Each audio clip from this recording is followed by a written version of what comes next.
اللہم صلی وسلم علی نبینا محمد۔ بسم اللہ الرحمن الرحیم۔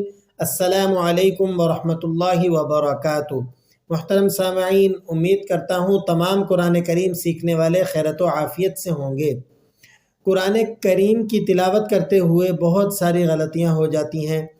ان غلطیوں کو دو قسموں میں تقسیم کیا گیا ہے۔ ایک ہوتی ہے بڑی غلطی، ٹھیک ہے، اسے تجوید کی زبان میں آپ لحن جلی بھی کہتے ہیں، اور اسی طرح ایک ہوتی ہے چھوٹی غلطی جسے تجوید کی زبان میں لحن خفی کہا جاتا ہے۔ اب بڑی غلطی یعنی لحن جلی کی تفصیل تھوڑی سی ملاحظہ فرمائیں کہ الفاظ کے اندر یا پھر اس کی صفات میں یا اس کی حرکات و سکنات کے اندر تبدیلی کر دینا لحن جلی یعنی بڑی غلطی شمار ہوتی ہے۔ اب اس بڑی غلطی یعنی لحن جلی کی کل 4 اقسام ہیں۔ پہلی قسم یہ ہے کہ آپ ایک حرف کی جگہ دوسرا حرف پڑھ دیں، ٹھیک ہے، یعنی حرف کو ہی سرے سے تبدیل کر دیں۔ ایک حرف ہے، مثال دیتا ہوں آپ کو، الحمدللہ، ٹھیک ہے، الحمد چھوٹی ہا کے ساتھ ہے، لیکن کوئی اسے الحمد یعنی 2 آنکھوں والے ہا کے ساتھ پڑھ دے، الحمد۔ اب الحمد اس کی درست پرونسیشن کیا ہے؟ اس کے معنی ہے تمام تعریفیں اللہ کے لیے ہیں، لیکن اگر کوئی اسے الحمد یعنی 2 آنکھوں والے ہا کے ساتھ پڑھے تو اب اس کے معنی میں بگاڑ پیدا ہو جائے گا، اور معاذ اللہ اس کے معنی ہو جائیں گے فوت ہونا صرف اللہ کے لیے ہے۔ تو اسی طرح ایک اور مثال دیکھیے، کوئی شخص سورہ کوثر کی آیت مبارکہ میں جو ہے فَصَلِّ لِرَبِّكَ وَانْحَرْ، ٹھیک ہے، اب وَانْحَرْ اس لفظ کا درست معنی ہے اور قربانی کیجئے، ٹھیک ہے، لیکن کوئی اس لفظ کو پڑھے وَانْحَرْ یعنی 2 آنکھوں والے ہا کو استعمال کرے اور پھر اسے ادا کرے، تو اب اس کا مطلب بگڑ کر یہ ہو جائے گا، اور معاذ اللہ ڈانٹیے، ٹھیک ہے۔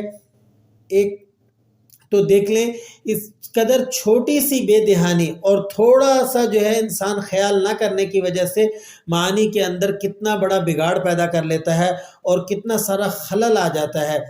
تو یہ قسم ہوئی لحن جلی کی پہلی، جہاں آپ ایک لفظ کو ہی سرے سے دوسرے لفظ سے بدل دیتے ہیں، ایسی غلطی لحن جلی کی غلطی شمار ہوتی ہے۔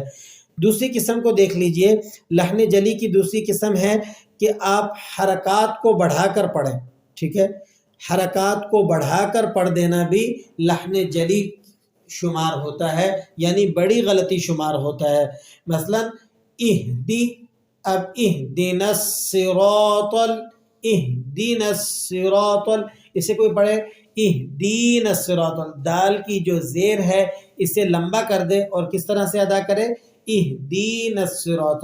اسی طرح ایک اور مثال دیکھیے، ایک لفظ ہے قرآن کریم میں لَتُسْأَلُنَّ، لَتُسْأَلُنَّ، لیکن یہاں لام کی زبر کو آپ کھینچ کر، اور اب اس کے معنی کیا ہے لَتُسْأَلُنَّ کے، اور اللہ تعالیٰ قیامت والے دن ضرور اپنی نعمتوں کے بارے میں پوچھے گا، لیکن کوئی اسے کس طرح سے ادا کرتا ہے، لَا تُسْأَلُنَّ، لام کے زبر کو کھینچ کر پڑھتا ہے لَا تُسْأَلُنَّ، تو اب اس کے معنی بگڑ جائیں گے، اور اس کے معنی ہو جائیں گے کہ اللہ تعالیٰ بالکل بھی اپنی نعمتوں کے بارے میں نہیں پوچھے گا، ٹھیک ہے۔ تو دیکھیں تھوڑی سی بے دہانی سے اور تھوڑا سا خیال نہ کرنے کی وجہ سے معانی میں کتنا بڑا بگاڑ پیدا ہوتا ہے، اور حرکات کو کھینچ دینے سے انسان کتنی بڑی غلطی کا مرتکب ہو جاتا ہے۔ تو اللہ کریم سے دعا ہے کہ آج جتنا ہم نے سبق پڑھا ہے لحن جلی کی یعنی بڑی غلطی کی جو اقسام تھی ان میں سے 2 ہم نے آج کی سبق میں سیکھ لی، باقی کے سبق کو انشاءاللہ کل آئندہ میں ہم پڑھ لیں گے۔ دعاؤں میں یاد رکھیے گا۔ السلام علیکم ورحمۃ اللہ وبرکاتہ۔